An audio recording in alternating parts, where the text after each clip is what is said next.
Back in ye olden times, back when there was no such thing as digital media and video games, people pondered at how they were going to play their copy of Urban Champion on the NES in the distant future. But of course, if nobody else but Nintendo descended from the heavens to provide the greatest solution gaming has ever seen, they called it the Nintendo eShop. This game was put on the Nintendo eShop for future generations to play forever. Oh yeah, by the way, that's shutting down soon too. Well, if the old eShop is shutting down, surely that means that the current eShop is better in every way possible, and that all of these titles are going to be playable still. Yeah, no. There was tons of software that was digital exclusive that, as a result of the eShop shutting down, won't be playable anywhere, at least at any official capacity. But that's super unfortunate for the archival of a ton of video games. But the question is, what about the services that have hosted these games? Nintendo has made several digital shops for their consoles, and it all started with the Wii Shop Channel on the Wii. The Nintendo Wii, you already know what this is. This is the beast. The one, the only, featuring IBM PowerPC Broadway processor and ATI Hollywood graphics processing unit. This thing's capable of running GameCube games, and Wii games, and more.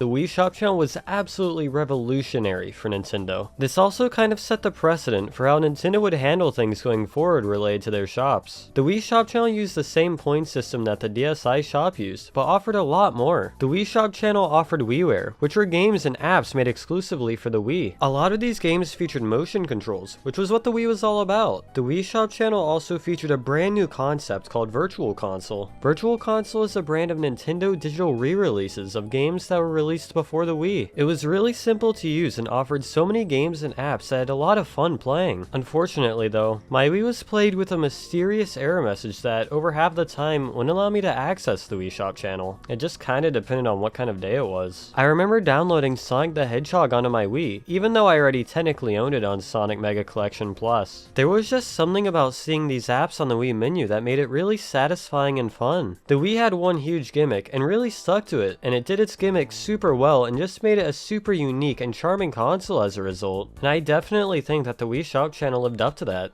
The Wii Shop Channel was an iconic application on the Wii, but there was one question. Could Nintendo top it? It depends on who you ask, I'll be honest.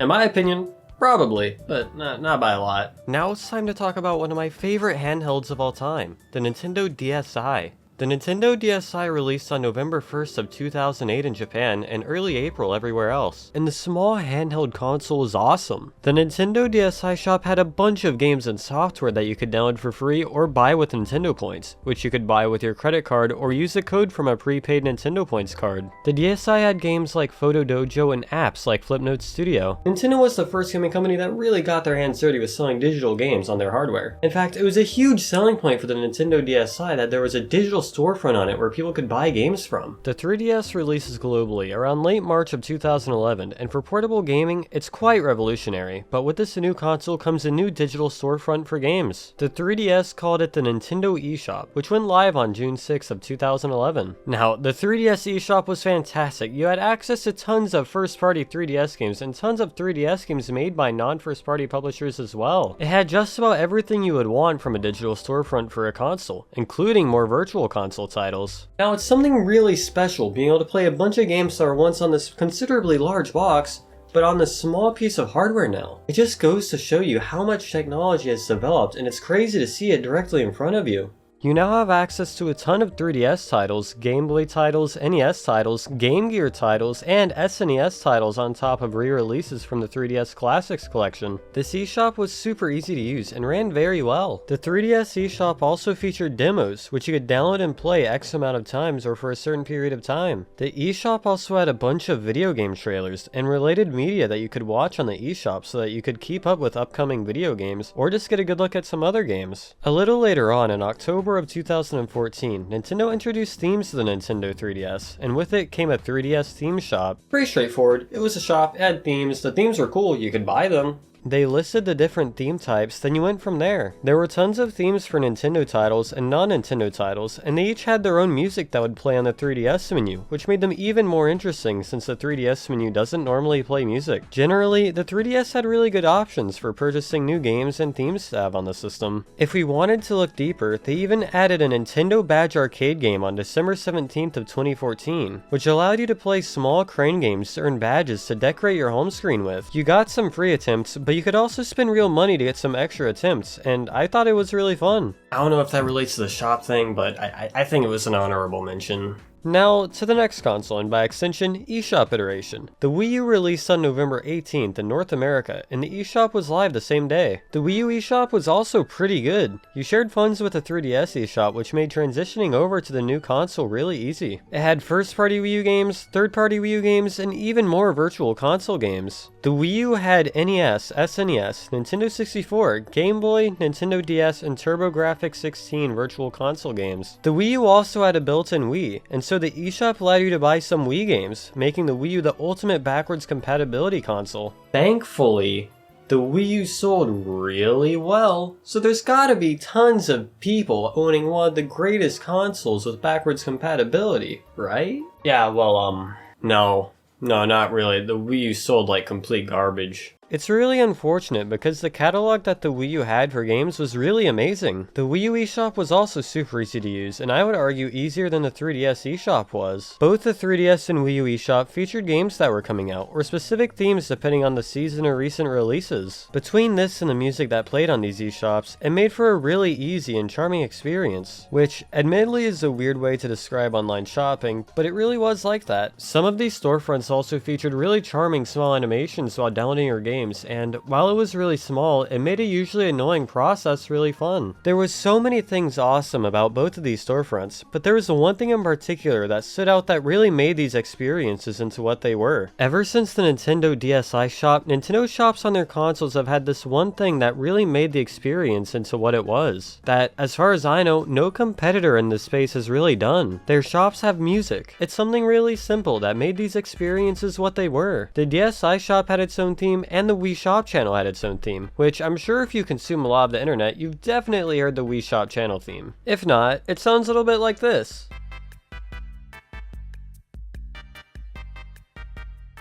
It really made the shopping experience awesome. The 3DS and Wii U eShop's music were a little different. Every few months, the eShop music would change on both systems, so it never got boring to hear. It was always a little exciting to hear a new song, or a song from a game they were promoting when I would load up the eShop to check out a game or something. I know it's really something minor, but I can't describe how much of a role that the music had in making these experiences what they were. The user interface was also really simple and charming, but to me, it will always be about the music and the simplicity that made these experiences what they were. Now moving on to the present, the Nintendo Switch. It released on March 3rd of 2017 and its eShop was available the same day. I remember first opening the eShop on the Nintendo Switch and I was left completely disappointed. It's just not the same experience that you got on all of the other systems. There's no music, the shop is laggy and unresponsive. The user interface also just isn't great. The eShop is also full of shovelware. It's impossible to find the games that you want to find, and it's hard to find new games that you might actually want to play. Also, a little random, but there's also no theme store despite the Switch having themes on the system. Like sure, this eShop gets the job done, but that's not what Nintendo software, games, or applications ever felt like. So like, what went wrong here? The eShop is a chore to use, and it's so bad that there's people that I know who actively use other websites that do a better and quicker job at sorting and looking through the eShop games, as well as providing even more. How in the world does the eShop run at such awful frame rates? Well, I know how, but why is it tolerated?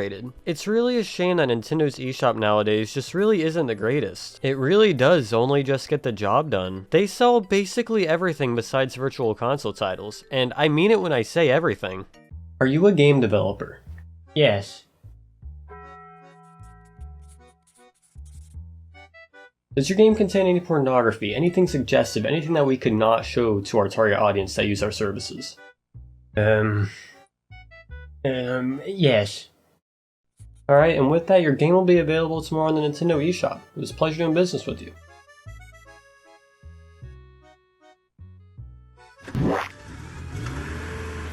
I'm not even joking when I say that I think this is the entire process for getting a game onto the eShop nowadays. Thankfully, the eShop does have age restrictions to access certain content more in depth, but it's still insane to see this amount of, I don't even know what to call this, but this type of content on a Nintendo system, and I'm pretty sure that this can show up regardless of the user's age. All virtual console games that could have been sold on the eShop are now bundled in with the Nintendo Switch Online membership, which is also required to play any game that uses online, even slightly. Though, I won't lie when I say that the virtual console stuff for the Nintendo Switch is pretty good, because it's great. It's just a shame that about everything else about the Nintendo Switch eShop, and I don't even think this is part of the eShop, just isn't great. Hopefully at some point the Switch eShop gets some kind of patch that'll fix the performance issues and make it easier to use and navigate. But let's just be honest, it's Nintendo. I don't think that's gonna happen. I hope in the future when we get another eShop from Nintendo on their next console that we can see the return of eShop music and an interface that's great again.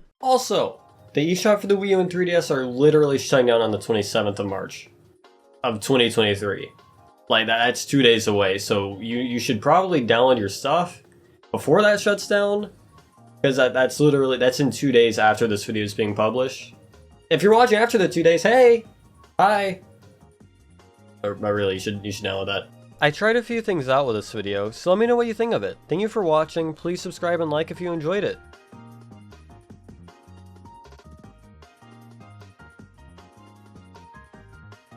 What am I doing?